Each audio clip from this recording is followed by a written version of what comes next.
Welcome to this session in which we will be discussing Unit 3 of the course MGPE 14, and we'll be talking about a critique of contemporary development. My name is Dr. Shubhangi Vaidya and I teach at the School of Interdisciplinary and Transdisciplinary Studies at IGNOU. Let's try and see the aims and objectives of today's talk.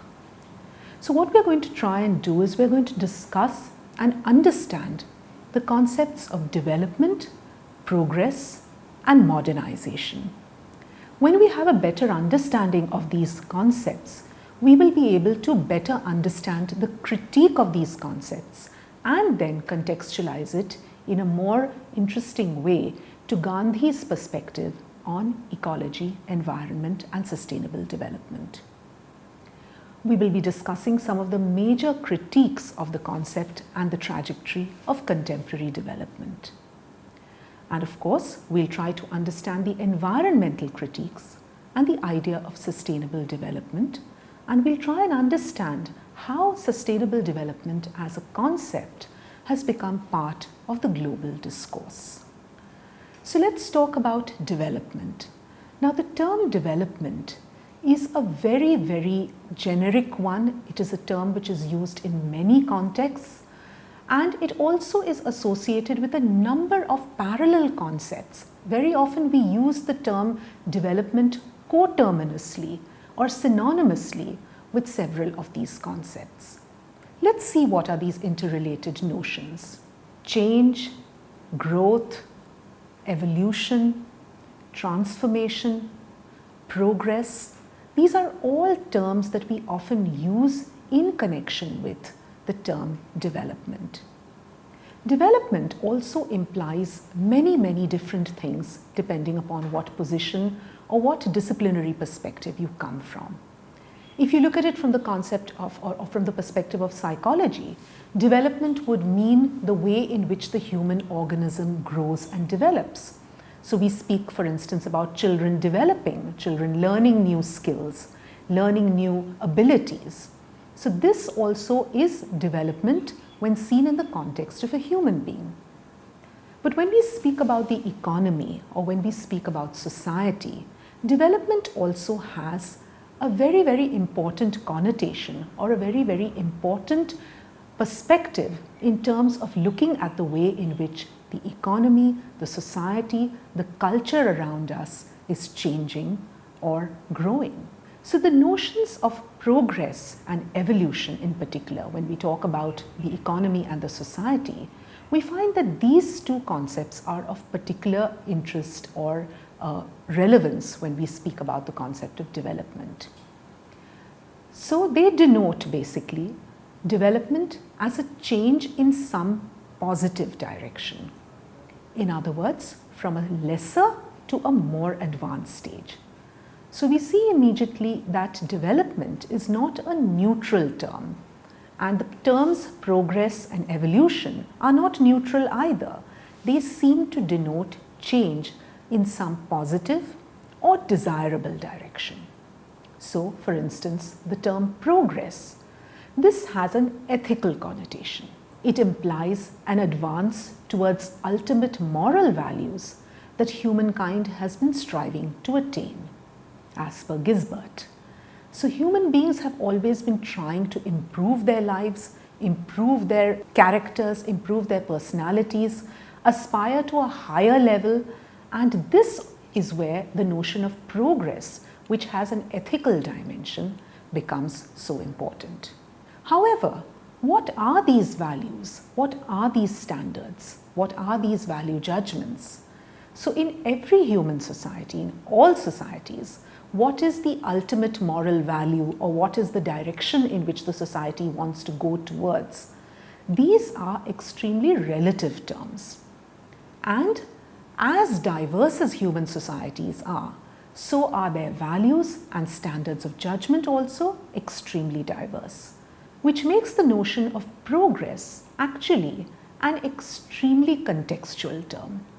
What may be seen as progress in one context or in one historical period may not be seen as progress in another or in another social context. So these are very relative terms. but we have to see the way in which certain understandings of these terms have become more or less universal, have in a way been forced upon other cultures, so that notions of development, notions of progress, notions of modernization come from or emanate from a distinctly Western perspective which has been imposed upon other cultures. Let's look at the way in which social scientists, the early social scientists, actually conceptualized or looked at development and progress. And you will probably understand what I mean by seeing how a Western world view of development has been, in a sense, imposed upon other societies whose ways of thinking may be very, very different. So early social scientists, such as Auguste Comte, who is widely regarded as the father of sociology, Herbert Spencer, who was a close associate of Charles Darwin, L.H. Morgan, the famous Karl Marx, who is regarded as one of the most important social thinkers of his times, these scholars examined the development of human society from one stage of evolution to the next. So basically what these scholars wanted to see was how human societies have evolved, progressed and changed, how they have moved from a stage of a lower level to a higher level of human development. For instance, Morgan spoke of 3 epochs or 3 major stages through which human society has progressed. And he termed these savagery, barbarism, and civilization. Needless to say, the stage of civilization is the highest or most advanced of these stages as per Morgan's conceptualization. Herbert Spencer, who, as I have just mentioned, was closely associated and deeply influenced by Charles Darwin, he in fact compared human societies to living organisms that progress from simple homogeneous structures to more complex and heterogeneous ones. So basically what Spencer was trying to show was that societies progress from more simple to more complex. And interestingly, his model of evolution is also closely associated with the growth of the market, the growth of the free market, and the growth of capitalism, or what we call laissez-faire capitalism, wherein it was seen or it was perceived that the freely acting individual who could enter the free market as a free agent, and capitalism as being in some sense a highly evolved mode of economic transaction or of economic organization, was a very, very important aspect of the Western understanding of development and economic growth.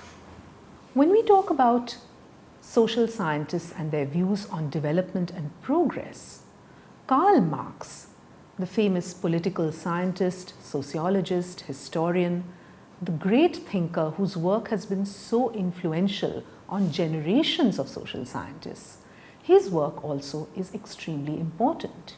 Marx presented an elaborate theory of human progress by examining the economic basis of human society. So Karl Marx basically tried to understand human society changing or human society evolving from one stage to the next by considering its economic basis. And through the various modes of production, society moves through a number of stages. We'll not go into them in detail, we'll just mention the names: the Asiatic stage, the ancient, the feudal, and the capitalist stages. Now remember, Marx was living at a time where capitalism in the West was at its peak, and the contradictions or the negative aspects of capitalism, which was an extremely exploitative system, these were very, very apparent to Marx. And Marx's entire theory or Marx's entire conception of social change is rooted in the idea of class struggle. According to him, this is the driving force of social change. And in any stage of human society, there are inequalities, there are people who are dominating, people who are dominated, and the class struggle between these two categories of people or these two groups leads to social change. And through a series of changes, eventually a classless society emerges or will emerge, which is going to be free of contradictions as per Marx's vision. So basically, Marx's entire vision of development also is a vision of social transformation. Transformation towards a stage where inequalities, where exploitation come to an end. And the perfect society, in a sense, which is free of class struggle, comes into being. So let's now discuss a little bit about the various understandings or connotations of development. How has the term development been understood? Now, the understanding of development in terms of economic growth is probably the most prevalent model, or is probably the most prevalent way of looking at development. So when we conceptualize development as growth or economic growth, the emphasis is on increased production, increased consumption, the growth of the market economy, of prosperity. And the opposite term, underdevelopment. Underdevelopment is seen as a state of poverty, backwardness, low productivity. So we find that many of the nations that were freed from the colonial yoke, including our country, were seen as being underdeveloped countries because they were poor. They did not have a very, very high level of capital formation. There was not a great deal of gross domestic product. So basically, underdevelopment was seen in terms of purely an economic growth model. Now, this emphasis on growth-oriented development also in fact resulted in growing inequalities. Growth for whom? Who benefits from this growth? Is this growth which is accompanied by redistribution, or is this growth in which the actual economic prosperity is something that falls into very, very few hands and does not really percolate down to the most poor, to the most needy person? And in this context, we can basically speak of various models of economic growth. Now, the capitalist model, as we have earlier discussed, is a model which stresses the autonomy of the individual and the free market. And this is a model which is very much a part of what we call the first world or the Western world. In contrast to this model of economic growth, the socialist countries had a model of economic growth in which the state had a great deal of control over the process of production. Now, the third world, or the newly independent countries, the poor nations, these countries basically were caught in this dilemma of needing to grow, of needing a great deal of economic growth in order to move to the next level of development, and at the same time having to deal with the issue of poverty, the issue of unemployment. So these countries, many of them, India included, adopted what was known as the mixed economy, in which there was a mixture or there was a combination of both state ownership as well as private ownership. However, one of the important critiques of the entire development project has been made by scholars like Andre Gunder Frank and his theory, which is known as dependency theory. Dependency theory basically looks at the way in which development has resulted, in a sense, or this entire path of development has resulted in the poor countries or in the marginalized countries becoming more and more dependent upon the richer countries. And it's a very, very interesting and evocative term, the development of underdevelopment. So in this search or in this path towards trying to develop, trying to follow a development agenda, which has been set by the West in a sense, which is a Eurocentric kind of an understanding of development, what happens is that the poor countries fall more and more into a kind of a trap, which results in them becoming more and more underdeveloped. An important concept when we speak about development is the concept of modernization. This also is a very, very leading Western construct which has in some ways been imposed upon non-Western societies. So there was a belief that traditional and modern societies are, in a sense, polar opposites. So, traditional societies are those societies which are pre-capitalist societies. These are societies which are, basically societies where economic growth and economic development, as per Western notions, are at a lower level. And it was believed that it was only contact with modern societies that will accelerate progress in the so-called stagnant traditional societies. So once again here, this notion of development as modernization is based on a Western-centric model, in which the West is seen as the ideal to be emulated by the underdeveloped non-West.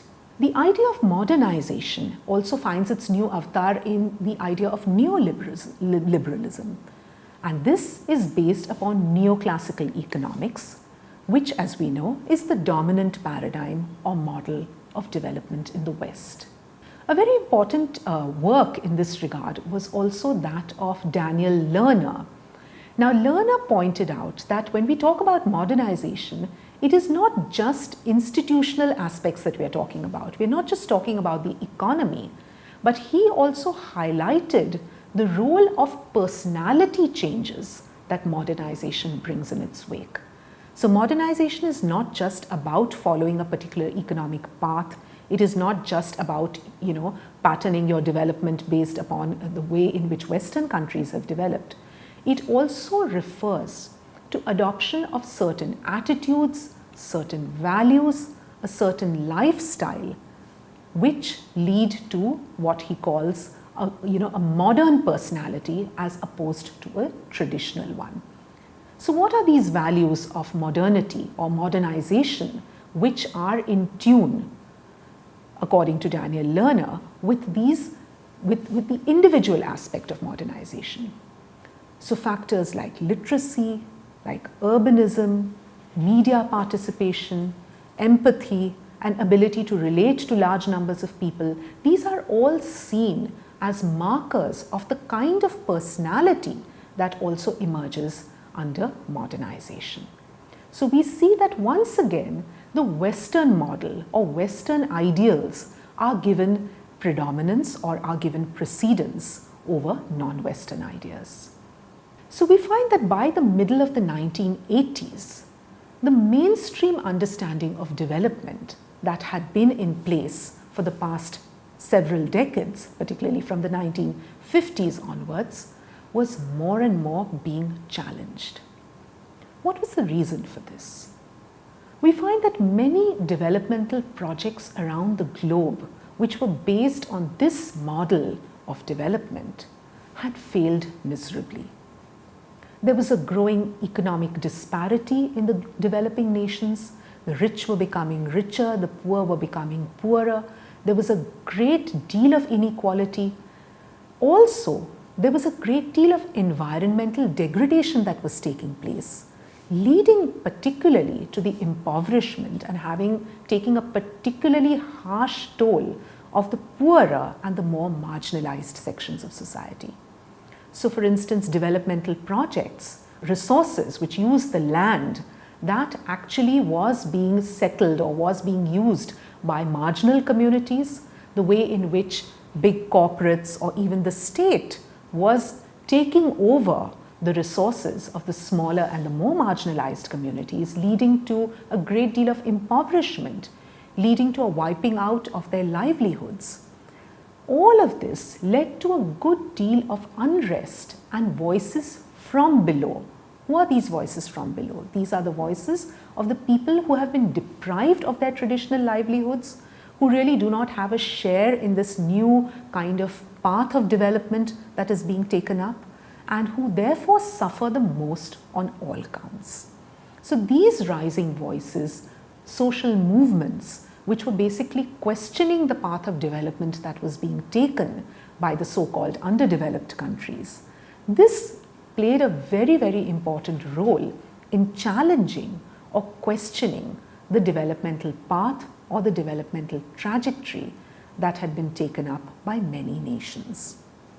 Also, the rise of a whole way of thinking called postmodernism Now, when we talk about modernity, the whole idea of modernity means it speaks of a certain larger narrative, a common narrative of development. But postmodernism actually challenged the whole notion of grand narratives and really looked at the local, it looked at the particular, it looked at the different ways, it looked at multiplicity, it looked at heterogeneity.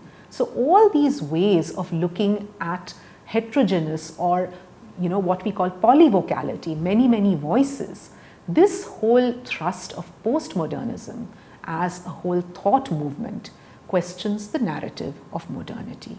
And we find that a great deal of critique was directed towards mainstream developmental economics, which has been seen as basically reductionist in nature and in need of critique, in need of contestation. And therefore, alternative conceptions and ideas became important and came into being around this time, around the 1980s onwards. So basically what happened was that there was a need for a greater self-consciousness that was highlighted. So many of the critiques or the critics of development or the way in which development had been traditionally understood were actually calling for a much more self-conscious, reflexive way of looking at the development project, to look at the way in which development has been carried out. Has this development resulted in the greater good of people, or has it in fact promoted a social order which is unjust and inequitous? And as I had mentioned, there's a great deal of encouragement of difference and heterogeneity.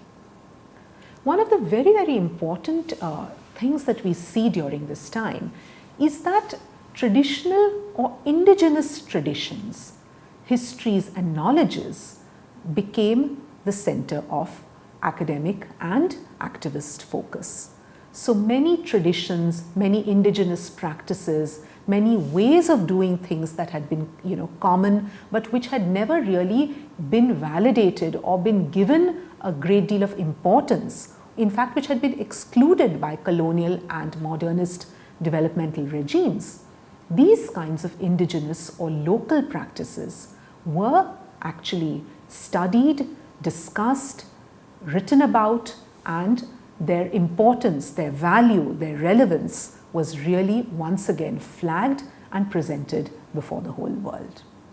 In other words, the arrogance of Western models of development was challenged by many a thinker and many an activist. So environmental movements have played a very important role in the critique of the way in which development has been understood. So environmental concerns on development policy was recognized for the first time by the United Nations Commission for Environment and Development, the Brundtland Commission, and the Earth Summit at Rio de Janeiro in 1992. We'll talk about this more in a minute. Another very important perspective was the way in which the poor were placed at the center of development. In other words, communitarian perspectives became extremely important in these critiques of development. So knowledge, social support, cohesion of local communities, the effectiveness of their local institutions in regulating the use of natural resources, very important, the way in which women are users and managers of resources, the advantages of small-scale owner-operated systems of production, all these became very important items in the agenda of environmental critiques of the whole pattern of development that had been followed up to this point. We find also that there were strong movements all over the world for the rights of indigenous people and those living in rainforest areas, communities which had traditionally been ignored for a very long time. We find that many anthropological and developmental field studies show how local communities are experts in preserving the commons and the other natural resources such as land, water, forests, pastures, grazing lands, and so on. And many of these studies also highlighted how local communities have extensive knowledge of the diversity of species and are therefore crucial in biodiversity conservation. So basically, we are seeing challenges emerging towards the Western-centric notion of modernization, and basically something that validates the strategies of non-Western people living in the wild in many cases as effective resource managers. So basically an emphasis on rights-based approaches and a challenge to the existing power hierarchies. To conclude, let's look at some of the important official international discourses on what has come to be known as sustainable development. So sustainable development has proved to be a very, very important counter concept to the notion of economic development, or the notion of development as being purely a Western-centric, resource-driven kind of a movement. Sustainable development has, in a sense, questioned these basic premises of development. So I'll just run you through some of the important official international documents or discourses that led to the concept of sustainable development becoming as important as it did. In 1972, the United Nations Conference on Human Environment at Stockholm was actually one of the earliest recognitions of environmental degradation as a global problem. We then can also speak of the very important document Limits to Growth, which was produced by the Club of Rome in 1972. These were official global studies of environmental deterioration. This is one of the very, very important publications that is at the heart of the growing environmental movement, and also a very, very important document which has shown the impact of unregulated or accelerated development or growth on the natural environment. Another important landmark was Global 2000. This was under the instance of President Jimmy Carter, which was published in 1980. However, this was ignored by President Reagan. The World Conservation Strategy of 1981, this is the first global strategy for nature conservation, and here we find the introduction of the term sustainable development. And of course, as we all know, the famous document Our Common Future, published by the World Commission on Environment and Development in 1987, or the Brundtland Commission report as we call it.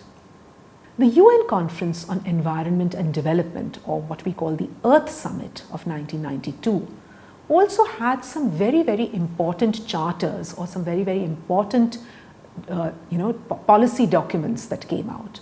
So Agenda 21, as it is known as, the Earth Charter, is basically a code of human conduct for the 21st century, which is very, very influential in the environmental discourse. We also have the Climate Convention, which is basically a convention to control pollution which is induced by climate change. And remember, climate change is really one of the very, very important discussion points of the contemporary period. And the Biodiversity Convention, which is a very important initiative to attempt to conserve the biodiversity, which has really come under threat because of the extremely reckless developmental path that the human species has pursued. So to conclude, we can say that the Eurocentric notions of development, which privilege economic growth, increased production and consumption, and the consequent degradation of the environment, have increasingly been challenged and contested by environmental and ecological movements. We do acknowledge that there is a need to engage with local knowledge systems and practices and to acknowledge and validate these. The poor must be at the center of development. This is one of the very, very crucial takeaways from all the critiques of development that have been around, that have been part of the discourse. And global cooperation and understanding, without which any kind of concerted effort to help to bring about effective change is really the need of the hour and must be encouraged at all levels. Thank you.